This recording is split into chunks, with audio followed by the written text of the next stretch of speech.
Bonjour à tous, bienvenue dans ce journal en ce mercredi, jour férié. Et pour cause, la célébration du Maoulid marquant l'anniversaire de naissance du prophète de l'islam, Mahomet.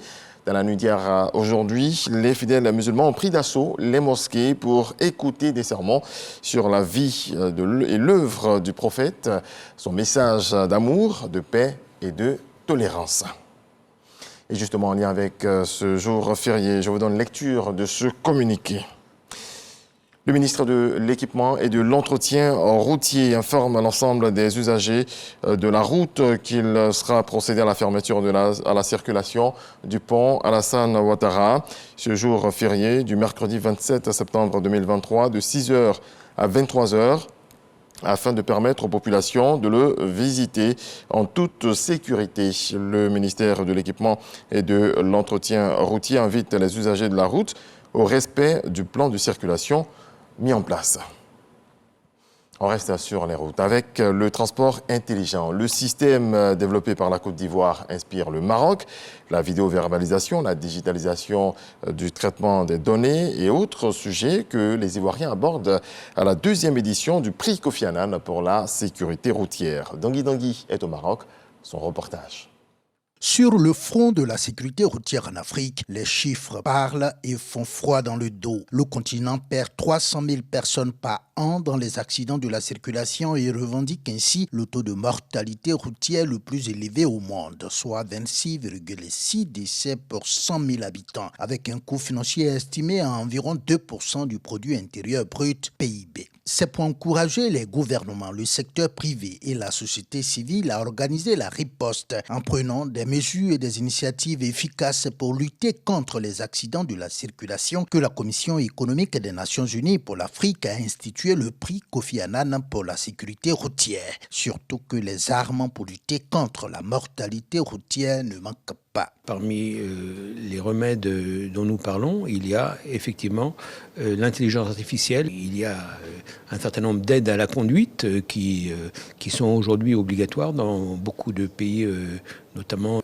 européens, qu'on veut absolument mettre en place dans les pays africains. Même si la mise en œuvre de son système de transport intelligent devient un cas école en Afrique, la Côte d'Ivoire ne perd pas de vue ses défis. C'est d'accélérer la question de l'utilisation des technologies, aller vers les zones de l'intérieur du pays, aller sur les axes autoroutiers, adresser la question des deux roues, donc des questions des motos, des tricycles, adresser également la question de la gestion du trafic. La collecte de données sur le continent, parce que c'est un vrai problème. Les services travaillent de façon cloisonnée. Vous avez les données de la police, de la gendarmerie, les données des médecins, du ministère des Transports. Et donc il faut que tout ceci se parle pour qu'on ait vraiment des données cohérentes et qu'avec l'OMS, on finisse par avoir les mêmes données parce qu'il y a des gaps importants qui ne s'expliquent pas. Grâce à la digitalisation de son système de lutte contre l'incivisme routier, la Côte d'Ivoire s'apprête à recevoir le prix Kofi Annan pour la sécurité routière. Les industries de transformation du district de la vallée du Bandama, c'est le thème de la 10e édition des Jeudis du district, une plateforme d'information où les acteurs en lien avec le thème viennent exposer face aux populations. Jean-Yves Zadi, Charles Tatou. Cadre de concertation et d'échange en vue de permettre la coordination et le suivi des actions de l'État. Cette tribune de communication intitulée « Les Jeudis du district » donne l'occasion aux différents directeurs régionaux et départementaux des services publics et aux responsables des entreprises parapubliques et privées d'aborder plusieurs sujets liés à leur secteur d'activité. La Côte d'Ivoire est le premier producteur dans le monde de la noix brune de cajou. Nous ne sommes qu'à 4% de transformation.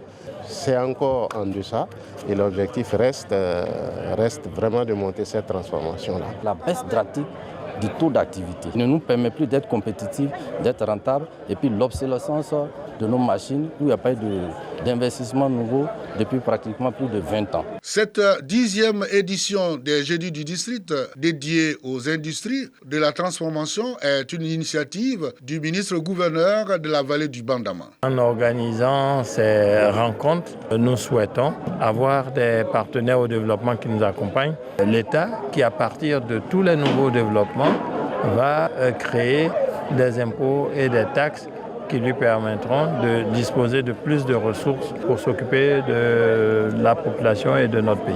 Ces assises offrent au district l'opportunité de mutualiser toutes les énergies et les ressources dont il dispose pour des actions concertées afin de parvenir à des résultats durables et tirer suffisamment profit de son potentiel économique. Lancés en septembre 2022, les Jeudis du district visent la réalisation du schéma directeur d'aménagement et du développement de la vallée du Bandama. Le développement s'invite aussi à Korogo, la zone agro-industrielle de la ville dédiée à la transformation de l'anacarde vient d'être inaugurée par le ministre d'État, ministre de l'Agriculture et du Développement rural, Kobena Kwasi Adjoumani. Les infrastructures de base modernes répondant aux standards internationaux sont déjà installées. C'est ce que nous apprend Ami Sissoko. C'est désormais chose faite. La région du Poro a sa toute première zone agro-industrielle. Un rêve longtemps caressé par le monde des producteurs locaux qui vient ainsi de se réaliser. Un espace très attendu par les différents acteurs de la filière de l'anacarde qui ne manquent pas d'exprimer leur satisfaction. Au temps de notre papa, il n'y en avait pas.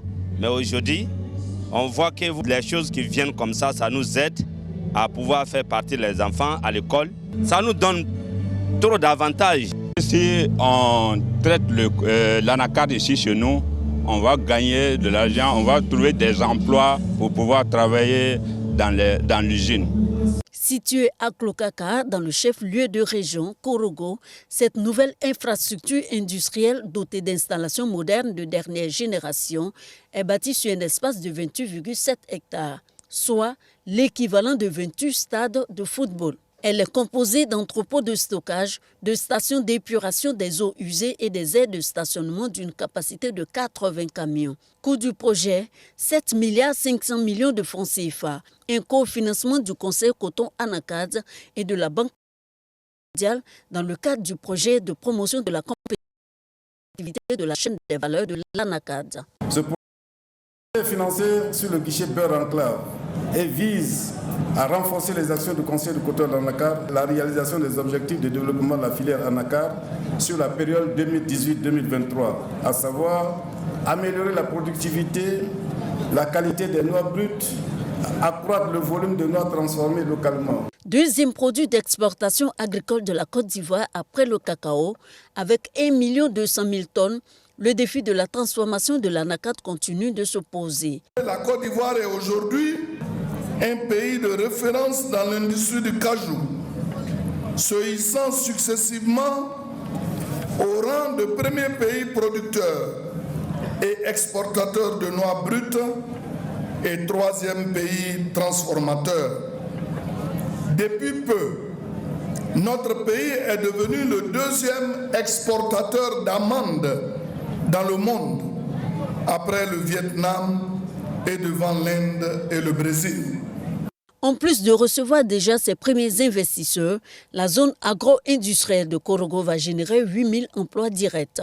À terme, le Conseil du coton et de l'anacarde prévoit l'aménagement de 3 autres zones de transformation de l'anacarde dans les villes de Bouaké, Bondoukou et Séguéla. Dans le schéma, quand on parle de production, de transformation, on parle également d'exportation. Dans le domaine du café-cacao, pour la facilitation des exportations, une importante mission ivoirienne s'est rendue dans la capitale belge, à l'approche de l'entrée en vigueur du règlement européen relatif à la déforestation. On voit cela avec l'enseignant Bakayuko. Une nouvelle réglementation a été adoptée par l'Union européenne en relation avec la déforestation, qui devrait interdire à partir de 2025 toutes les exportations, notamment le café et le cacao, vers son territoire, si la preuve n'est pas faite que les pays producteurs mènent une politique de durabilité qui inclut la certification, la traçabilité et la protection de l'environnement. Face à cette nouvelle réglementation aux allures de menaces, la mission ivoirienne à Bruxelles est donc allée plaider pour le classement de la Côte d'Ivoire comme pays à risque faible. Toutes les directions opérationnelles que nous avons rencontrées sont étonnées du fait que la Côte d'Ivoire ait avancé et que la Côte d'Ivoire soit à ce niveau. Je peux dire que nos interlocuteurs sont satisfaits de l'état d'avancement de nos travaux. La partie ivoirienne a présenté les efforts réalisés dans le café cacao, en l'occurrence dans le domaine de durabilité initié 2018. Il s'agit du recensement des producteurs et des vergers, de la mise en place d'un système de traçabilité nationale, de l'élaboration de la norme ARS 1000 pour le cacao durable, ainsi que l'application de l'agroforesterie et du projet de contribution à la reforestation.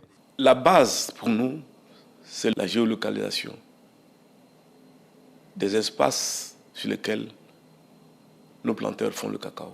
Et à partir du mois d'octobre, nous sommes en train de passer en vitesse de croisière pour ce qui concerne la distribution des cartes. C'est la base de la traçabilité. Cette mission a également permis à la Côte d'Ivoire et à l'Union européenne de relever les synergies d'action et de rassurer les producteurs sur la volonté commune de garantir la survie de la filière. Et pour la survie des plantations, il faut des engrais de qualité. Le comité ouest-africain de contrôle des engrais a été officiellement lancé ce mardi. Il a pour objectif de veiller au respect et à l'application des règles communautaires en matière de contrôle de la qualité des engrais. C'est ce que nous apprend Juliette Ouya. Les engrais sont utilisés pour accroître la fertilité des sols et améliorer la quantité des productions agricoles. Les plus utilisés sont issus de matières animales ou végétales. Malheureusement, de nombreux agriculteurs en Afrique de l'Ouest et au Sahel rencontrent des difficultés, notamment l'accès aux engrais de qualité. Notre sous-région présente un des taux d'utilisation le plus faible de la planète, moins de 30 kg par hectare contre 135 kg hectare pour la moyenne mondiale. Si nous n'avions pas de bons engrais, si nous n'arrivons pas à accéder à ces bons engrais, si nous n'arrivons pas à les utiliser au temps opportun, il est difficile pour nous de pouvoir répondre à vos besoins alimentaires. Pour remédier à cette situation, la CEDEAO, l'UEMOA et le CILS, Comité inter-État de lutte contre la sécheresse au Sahel, mettent en place le Comité ouest-africain de contrôle des engrais.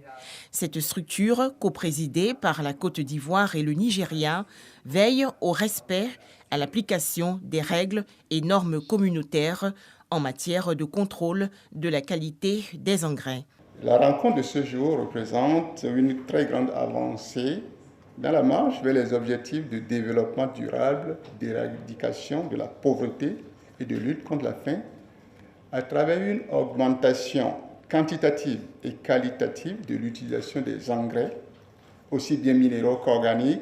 Je suis convaincu que grâce à notre détermination collective et à notre engagement envers la coopération régionale, nous y parviendrons. Nous réussirons à promouvoir l'utilisation responsable des engrais, à préserver la santé de nos sols et à renforcer la sécurité alimentaire dans notre région. Le Comité ouest-africain de contrôle des engrais est composé des représentants des 15 pays membres de la CEDEAO, du Tchad et de la Mauritanie. On en vient au programme d'amélioration durable de l'assainissement et du drainage de la ville d'Abidjan. Le ministère de l'Assainissement a remis des chèques aux populations impactées par les travaux. Elles sont 73 issues de la commune de Yopougon. Kraskando. 11 organisations de centrales syndicales provenant de l'Afrique de l'Ouest et du centre prennent part au séminaire continental sur le climat, l'environnement et la transition juste. Selon les études du groupe intergouvernemental d'experts sur l'évolution du climat GIEC, un organisme regroupant près de 4000 scientifiques à travers le monde, la température moyenne à la surface de la Terre a augmenté de 0,6 degrés Celsius au cours des 100 dernières années.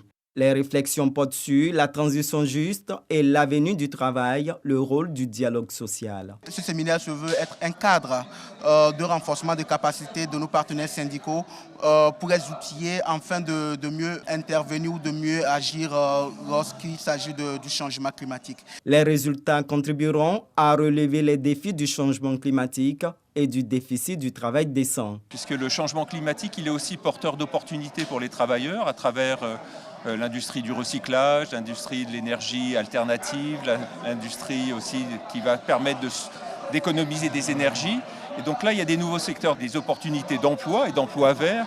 Mais ce qu'il y a, c'est que vous devez former les travailleurs. Cet atelier renforce les capacités des organisations syndicales sur leur contribution à l'action climatique et le rôle fondamental du dialogue social dans la réalisation d'une transition écologique juste en Afrique. Vous l'avez compris, c'est un atelier sur une rencontre sur le climat et la transition juste. Un reportage commenté par Didier Nguessan. Vous aurez le reportage de Grace Kando dans nos prochaines éditions. Dans le reste de l'actualité, Washington a annoncé ce mardi suspendre une partie de son aide étrangère au Gabon, le temps d'évaluer l'intervention anticonstitutionnelle par des membres de l'armée du pays. Les États-Unis n'ont pas formellement parlé d'un coup d'État, ce qui, d'après la loi américaine, obligerait Washington à suspendre son aide indéfiniment. Merci à vous tous de nous avoir suivis. C'est donc la fin de ce point de l'actualité. Je vous souhaite beaucoup de paix dans vos foyers.